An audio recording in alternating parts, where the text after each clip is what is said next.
Hello, and thank you for joining this session today. Today's about AI trends, but more importantly, it's about what to do next as we start 2026. For anyone dialed in whom I haven't met, I spend lots of my time working with leadership teams on AI and cybersecurity. What I see repeatedly isn't a lack of tools, but it's a lack of clarity. And we intend to fix that today. If you've got questions, put them in the chat, and then time allowing, we'll deal with those live at the end. And any we don't have time to deal with, we'll gladly respond outside of this session. I wonder whether this seems familiar.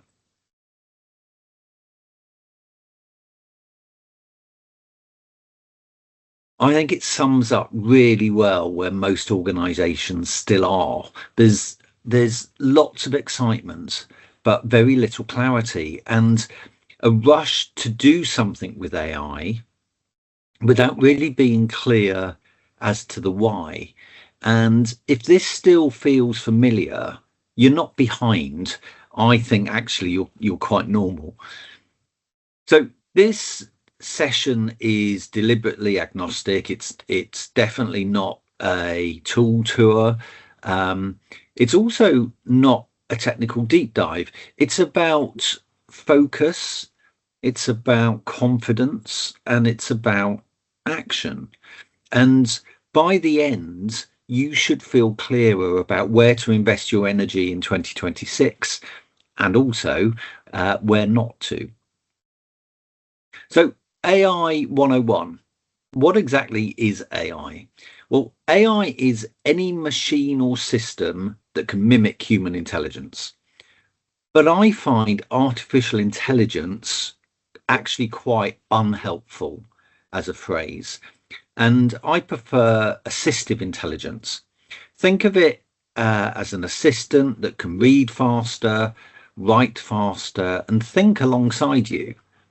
But importantly, not replacing your judgment. And I think this is also really helpful when you're talking about AI in your organizations. Telling a team member that you're implementing AI can definitely be deemed as threatening. However, I think when we lead the conversation with, if there were no budget constraints and I could offer you an assistant to help you with your role, what would that assistant do?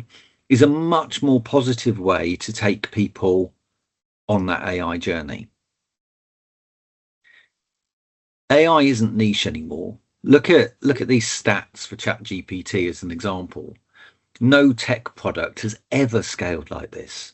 More than 18 billion messages are sent to ChatGPT every single week, which means, firstly, this isn't going away. And access to this or other similar AI tools no longer creates an advantage in its own right. The reality is that everybody now has access to AI, but very few use it deliberately. And I think that's a problem. And the advantage in 2026 isn't about having AI. I think it's about knowing where to use it and knowing where not to use it.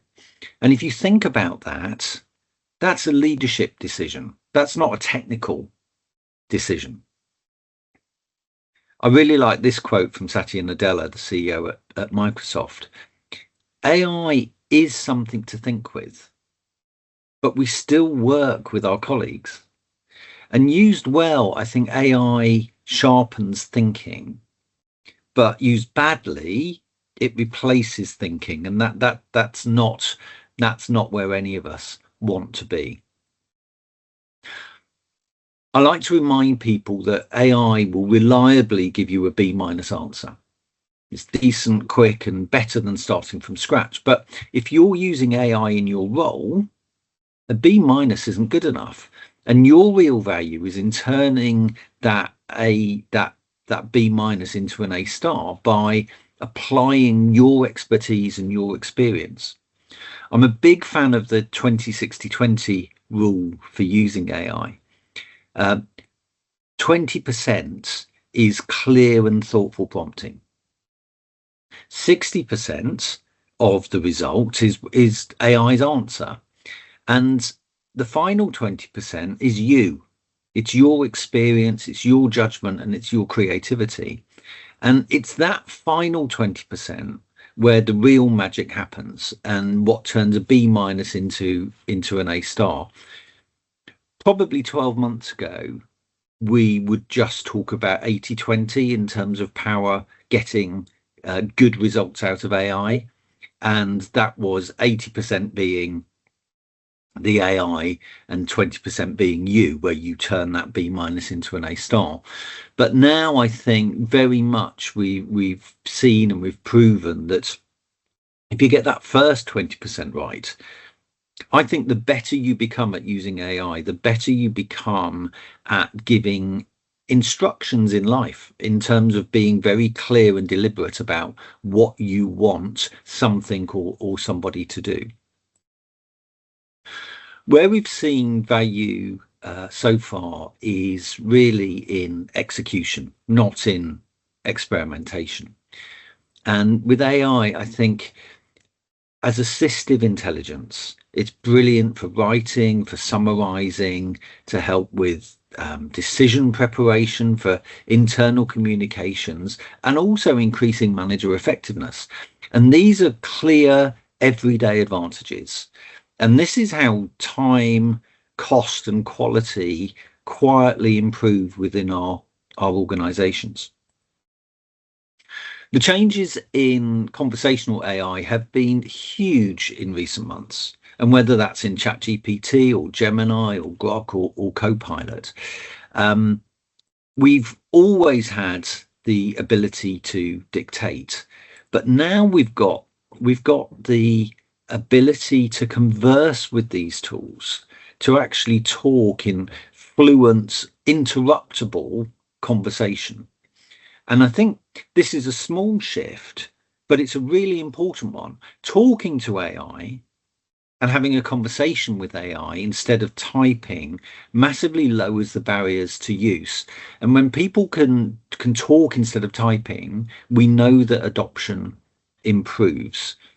I think in this, ChatGPT led the way initially, but everybody has caught up quite quickly. At the end of last year, we saw conversation AI in Copilot really improve. It doesn't have the same customization yet, but it will do. But importantly, if we talk about conversational in Copilot, what you're able to do is have conversations with your own calendar, for example, and using these tools really as an EA to help you. So where have you got to? We're beginning 2026. Where have you got to with your AI strategy? Because I think this is where many organizations stumble. They start incorrectly with tools. They start with somebody sees a really cool AI tool and they think, how can we use that? But you shouldn't start with tools. You should start with problems. And I think AI works best when it's pointed at something specific rather than being sprayed everywhere, so to speak. I always say to people, start with a clear vision. Know why your organization is using AI. Understand your data, understand what data you're using, understand how it's labeled and how it's secured. Always start with small pilot projects. Don't give this to everybody overnight. Properly focus on education within your teams. AI literacy, I think, is going to be one of the key phrases of 2026. In fact, in Europe, we're seeing that AI literacy is mandated. That's not the case in the UK, but I think it's a really big and important focus for all of us.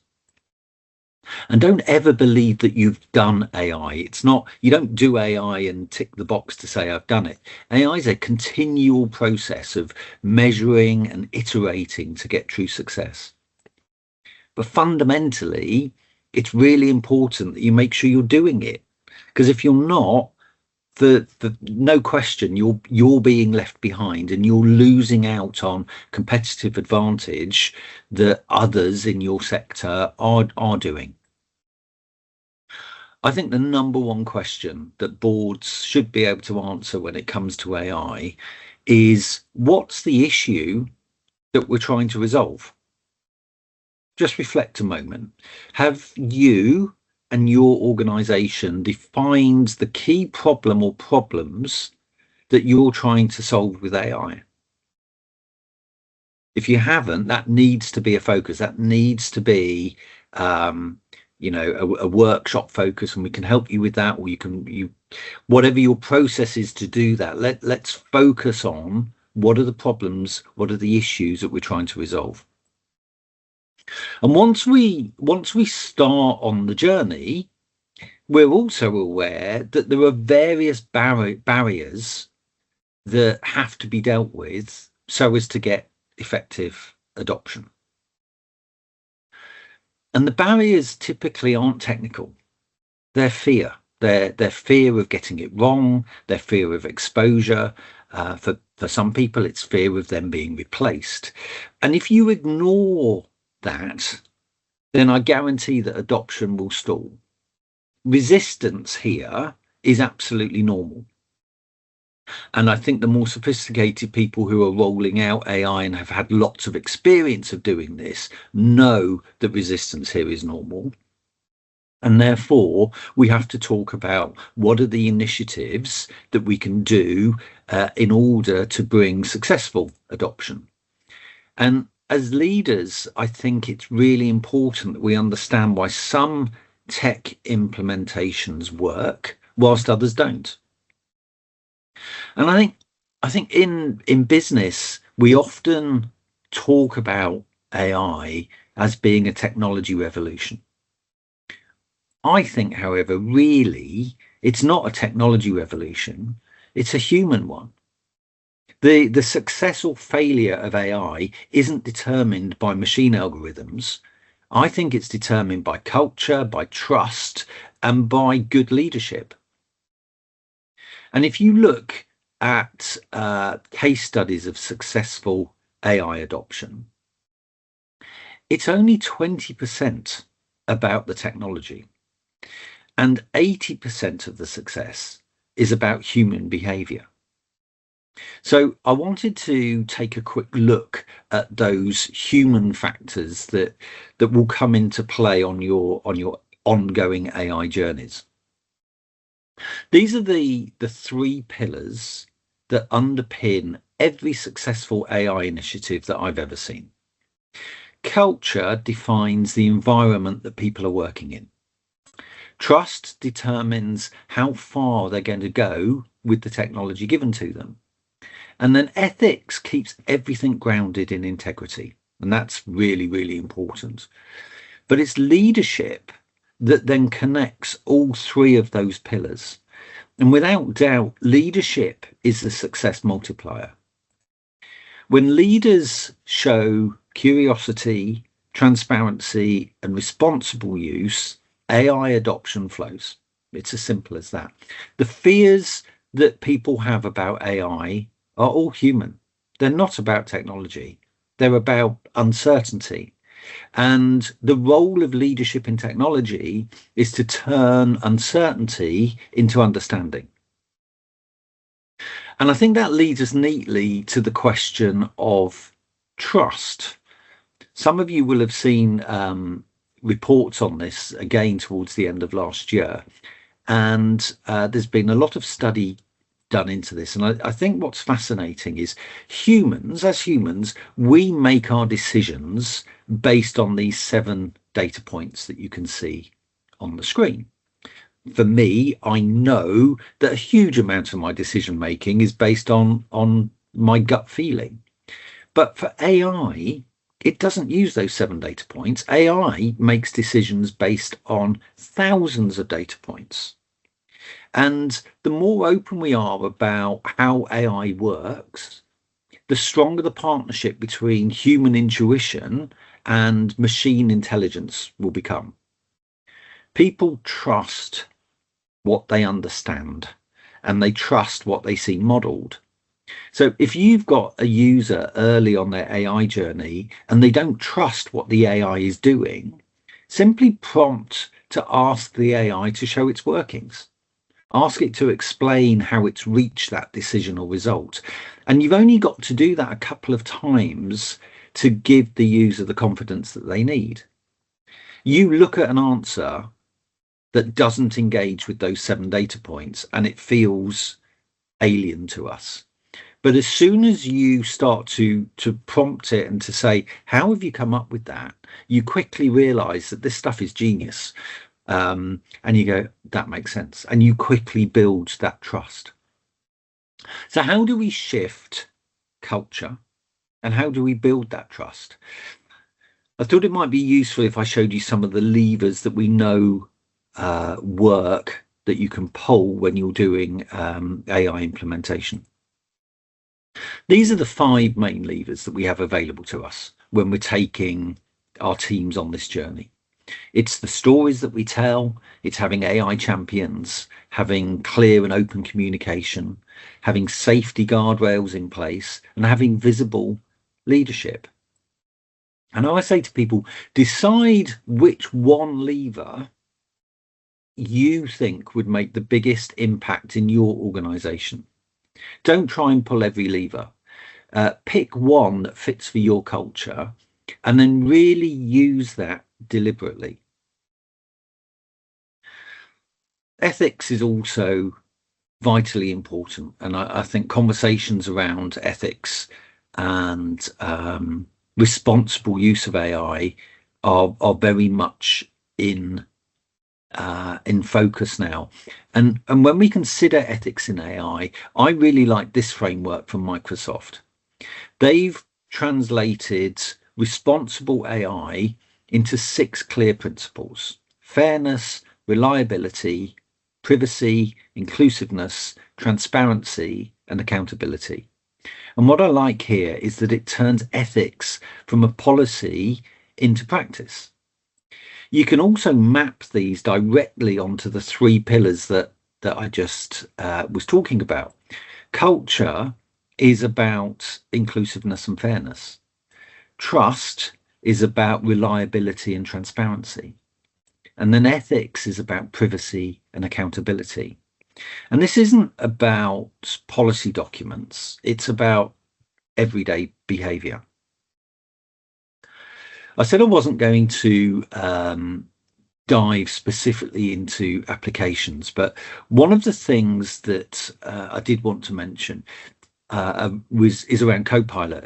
And for me, I think Copilot for 365 is brilliant, but I also am very clear that the full license won't be appropriate for everyone. And I think it's interesting that Microsoft have released Teams Premium, which is a £4 uplift. And what that does is that gives Teams users full Copilot, but only in Teams. So in standard Teams, you're able to record a meeting, and many of you will have done this. You record the meeting and it will create a transcript. If you've got Copilot or if you've got Teams Premium, it doesn't just create a transcript, it also then says, do you want me to create the minutes? Do you want me to email the minutes to the attendees and so on? And I do wonder whether we'll see this in other Microsoft products too. You know, maybe we'll see PowerPoint Premium and Excel Premium and so on. I don't know. Microsoft haven't said that, but I just wonder whether that's the future, and that may well be the future direction of travel for Microsoft. What I would say is that if you're using Teams, I want to just quickly recommend that you ensure that you've enabled settings in Teams to properly support the AI capabilities built into that platform. I think it's really frustrating. Microsoft sent out a message in October. It will have popped up on your screen once telling you to do this. And of course, people don't read all their messages and they dismiss. And therefore, the majority of users haven't done this. So let me just quickly show you this in Teams. When you're using Teams, in the top right hand corner next to your profile picture, you will see the three ellipses just here. If you click on them and then you click on recognition, what you need to do is first of all click on voice, where here you can see on my screen it says remove. For yours it will say record. Now what happens when you click on record, it will ask you, it will give you a screen of text and you just need to read that text. Once you've done that, click on face, and again yours will say record, and it will prompt you to look up and look down and look left and look right and so on. And the beauty of this is if you join a meeting, and let's say what's going to be typical within organizations is you're going to have some people who have got full-blown Copilot, or you've got some people who have got Teams Premium and others that haven't. Now, those users, those power users, are more likely to record a company meeting. So you've got a meeting going on in a meeting room. You use these tools to record it so that you can create minutes. If all of your users have done the voice and face recognition, then firstly what happens is when someone's in a meeting room and they speak, Microsoft is able to identify that person. So it would say, Louise said, when Louise says something, because it recognizes her voice. Or the thing about the facial recognition is, let's say somebody walks into a meeting and they walk in late. In the minute, it will say, Alison walked in at 9:15, because it's able to recognize Alison without Alison actually saying anything. So completely free of charge. There's settings there, but everybody should be doing it. We just need to make sure that that happens. Look, I do use Copilot personally, and for me, it's a real time saver. And these are some of my favorite prompts, where it's got a slash in a prompt in Copilot. When you type slash, it's context sensitive. So it will either give me a list of documents, it will give me a list of people, or whatever. And this was great. After Christmas, I came back, I'd got a full inbox, and I simply said, what should be on my radar from my emails from last week? And it gave me a full summary of my inbox, and it highlighted that one particular email related to a meeting that I'd got at 11 o'clock. So I should really look at that as a priority. Really, really useful tools that we've got at our disposal. It's vital that you have AI usage policies in your organization. And really, I've put safe here on the screen. That's what it's about. It's not about AI usage. It's about safe AI usage. And I was keynoting at an event recently, and it was a very large audience at London Excel. And I asked everybody in the audience to stand up. And then I said, right, sit down if you don't have an AI usage policy. And the majority of the room sat down. And then I said to people, okay, so congratulations, you're stood up. That means you've got an AI policy. Sit down if you can't tell me what your policy says. And again, the majority of those remaining people sat down. So I then got literally a handful of people stood up. And I said, this is amazing. You've got a policy and you know what's in it. I just wonder, would you be happy to join me on the stage, and I'll just ask you a couple of questions about your policy? And everybody sat down. And, having a policy is as much about telling people what they can't do as well as what they can do. And when people say to me, we don't have a policy yet, we've got a draft, but we don't have one yet because we don't fully know what we're doing with AI. It's not good enough. You've got to have something in place. You can always issue another policy later on. I was doing a workshop with a leadership team with a law firm in the city, and I asked them this question, and they hadn't got one. Now, I also asked the all of the partners who were involved in this session, I also asked them what they were currently doing with AI. And one of the partners told me that they'd just loaded the Chinese AI DeepSeek onto their machine, and they were experimenting with that. And it was like, oh my goodness. And he said, is that a problem? Should I not be doing that? These are really intelligent people doing things that don't make sense. The other thing is that AI is now embedded everywhere, including places people forget, like meetings and notes and so on. You will often go to an online meeting, whether that's with Google or Zoom or Teams or whatever, and you will see that people's AI assistants are joining the meeting. Well, that can be a problem, because the question is, what AI assistants are people actually using? And Google Meet, Zoom and Teams all are really good, actually. And if you're using them to record meetings, that's great. And one of the things is, we know that what they do and how they record the data is fully compliant with the laws in which we have to operate.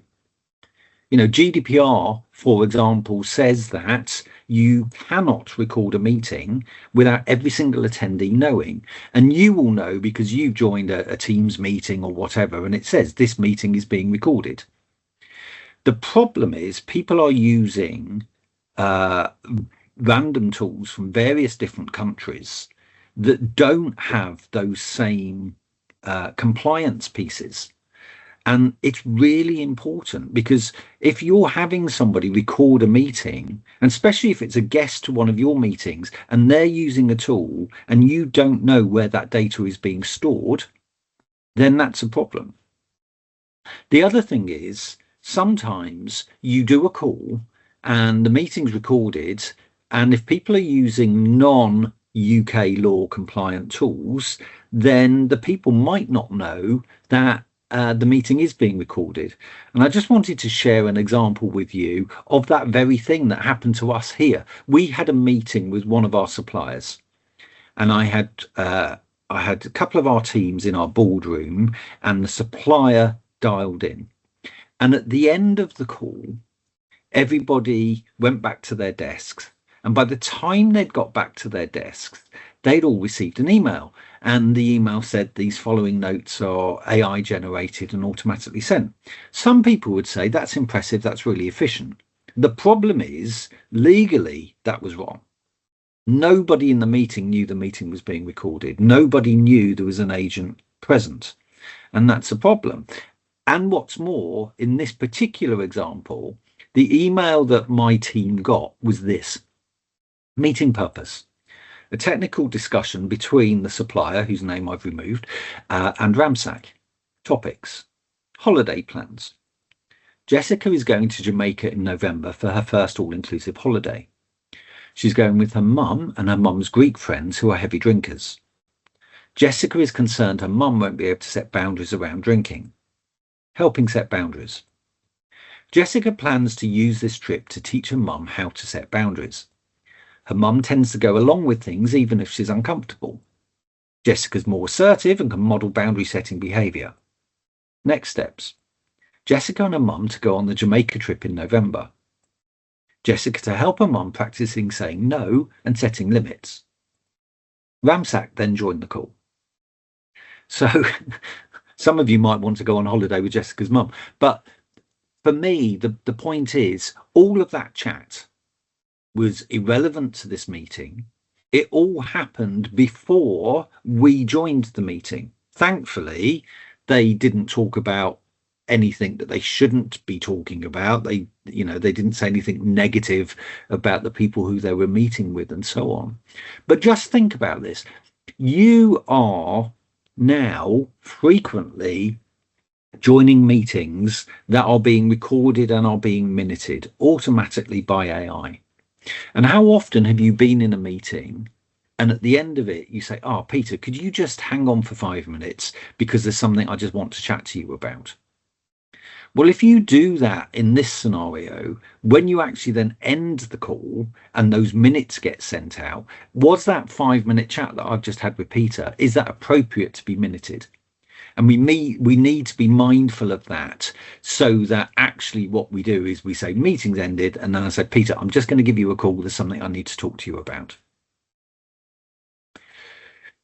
Traditional SEO or search engine optimization is built around optimizing content so that it ranks well on search engines like Google. And SEO focuses on keywords, on backlinks, on page structure, and other technical factors to make sure that a page appears at the top of search results when a user types in a query. But one of the things that we need to be cognizant of in 2026 is that the way people search is changing. More and more people are turning to generative tools like Gemini or Copilot or ChatGPT to get direct human-like answers instead of clicking through to a list of websites. And these tools, the AI tools, don't just pull links. They generate answers based on the content that they've been trained on or connected to. And what we saw last year was the emergence of GEO. And GEO is about generative engine optimization. And that's now become AEO. And AEO is answer engine optimization. And we're moving from optimizing for clicks to be included in answers. We're moving away from optimizing for clicks, but we're moving towards how do we optimize to be included in answers. And that's a question when you're creating content. Which is it? Are you optimizing for search, or are you optimizing for what the AI needs? And look, this is an early trend, and you're not going to be stopping SEO anytime soon. But I think this is really worth watching in the next 12 months. Best advice, by the way, right now is when you're writing web content, write the human bit first, write the bit that ranks well with SEO, but always end the document with a Q&A type section, because it's the Q&A bit that AI really likes. You will have seen this came out in November, and it's an infographic that ranks the most cited websites by AI. And that analyzed over 150,000 citations, and it reveals how heavily all of the AI tools rely on user-generated Q&A content. And one of the things that triggered when this came out, it really started to raise questions about the blind spots of today's top AI tools. You'll see here at the top of this list, you've got Reddit. Now, that's horrendous. If any of you use Reddit, you'll know it's horrendous. This is completely user-generated. Somebody will ask a question. Excuse me. Someone will ask a question, and the users will give their answers. And if a corporate comes in and they give their corporate answer, the answer will often get downvoted. Now, the percentages on this screen don't add up to 100%. This isn't saying that 40% of answers come from that. And typically AI is going to be using more than one point. But the point is, you can see that this feeds in directly to what I've been talking about with AEO. At ramsac, I talk a lot about the value in staying curious about the role that AI plays in our daily work. You might have seen this quote from Harvard Business Review, where they say AI won't replace humans, but the humans who use AI will replace those who don't. And I think that that's a really powerful reminder that this isn't about replacing people. This is about replacing people. Sorry, it's not about replacing people. It's about equipping people to work smarter, AI can't replicate judgment, it can't replicate empathy, or the way that we build trust with our clients or with each other. That's deeply human. But what it can do is take away the repetitive tasks, the admin and the heavy lifting that slows us down. It creates more time for the work that actually uses our human skills. And the people who will get the most from these tools are not the ones who necessarily know everything already, but they are the ones who stay curious. And if you're willing to explore with AI, to experiment and to learn a little at a time, I guarantee you will see the benefits very quickly. AI most definitely is not something to feel threatened by. It's something that helps you become even more effective in your role. And the intention is that it makes the work that you do more satisfying. AI gives us speed, it gives us clarity, and it gives us focus. And it amplifies the human strengths that really matters. And as we continue to bring more AI into our work, I think it's important that we all feel confident, not just in using the tools, but in understanding how to use them safely and responsibly. The EU AI Act is raising the bar for organisations everywhere within Europe, making AI training compulsory for anyone in employment. And they brought that in, and that needs to be in place before the end of June. Now, that doesn't directly apply to UK businesses yet, but the expectations it set will shape the way I think that the whole industry operates. And I think most organizations, once they become aware of this, they're going to want to be ahead of that and not chasing it. I think it's a bit like when GDPR came in and we saw people being ready for GDPR and putting things in place. And then you've got some people who waited until the April when it kicked in and then did what they needed to do. And that was a nightmare. And I think certainly at Ramsac, our approach has been really simple, and it's centered on building strong AI literacy for everyone. Be clear, not everyone needs to be an expert in AI. That's not realistic. But everyone does need to be aware, and they need to be comfortable working with AI tools. So for us, what we did, we introduced what we called our care model. And C is about comprehending what AI is and how it helps. A is about acknowledging its limits and acknowledging the risks. R is about reviewing the outputs with human oversight. And E is about ensuring data protection and privacy and upholding all the standards that we apply to all of our data. Care for us isn't a set of rules, it's a mindset. Comprehend, acknowledge limits, review with humans in the loop, and ensure data protection. And I think use this way, we stay safe and we get the benefits of using AI without the risks of using AI. What I would say is that the most important consideration for any organization when it comes to AI is not what AIs are going to be used, because it's almost certainly more than one. It's about how the organization's existing systems are prepared and reconfigured so that we ensure that we have absolute data security, privacy, and appropriate security permissions. The data journey to secure AI is an essential focus. And I think it's the only sustainable AI strategy. Our own solution is the ramsac data security framework, and we would be happy to walk you through that and to help you with that if that's of interest.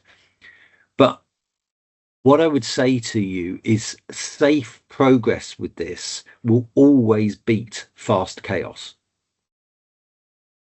I think if you can't secure something, you can't scale it in today's world of AI.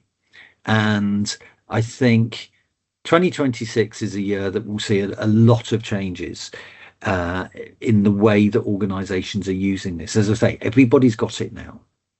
So what we'll see this year is a real um, people will want clarity that the organizations they're working with are using AI responsibly, and how are they using it. Being transparent about what element of the work that you've just done has used AI. That transparency is important, but the responsibility around data security and privacy is absolutely vital. My three simple rules for safe progress are: know where your data is and how it's secured. Control that by keeping a human in the loop. And when it comes to scale, always start small and scale that use of it deliberately. In quite a short amount of time, we've explored quite a lot today. And I use this prompt a lot actually for various sessions that I attend, where I'm listening to speakers on different subjects. And this prompt, which of course you can copy, and it's in the slides if you request the slides at the end.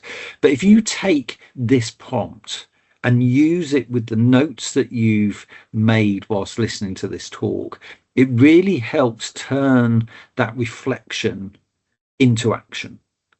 You can see here at the end, I'm saying challenge my assumptions where needed. Help me turn these reflections into realistic, measurable next steps.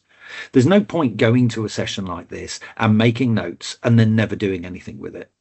And I think this prompt really helps that. But I would encourage you to use it whilst your thinking is still fresh. The longer you leave it, the less powerful it is. The invite for today's session promised that you would leave with some clear actions that you could take immediately. And I'd like to challenge you to really focus on the AI opportunity over the next month. Reflect on what I've talked about and agree. What's the one problem that you want to use AI to solve? Whether this is you individually or whether this is you corporately. Focus your people initially on using one tool really well. Get them to use that tool properly and with intent. Train them, show them how to use it. And agree with your teams one fundamental AI rule that everybody buys into. Because I think this is where this session really pays off. We've just about come to the end. If there is anything else that people think about after this session, by all means, feel free to drop us an email, and we will respond. I'll leave you with one final thought. Are you using AI to save time, or are you using it to strengthen judgment? Because in 2026, I think that difference will be really visible. Thank you for attending. I hope it was useful, and I hope that you have a fantastic day. Thanks very much.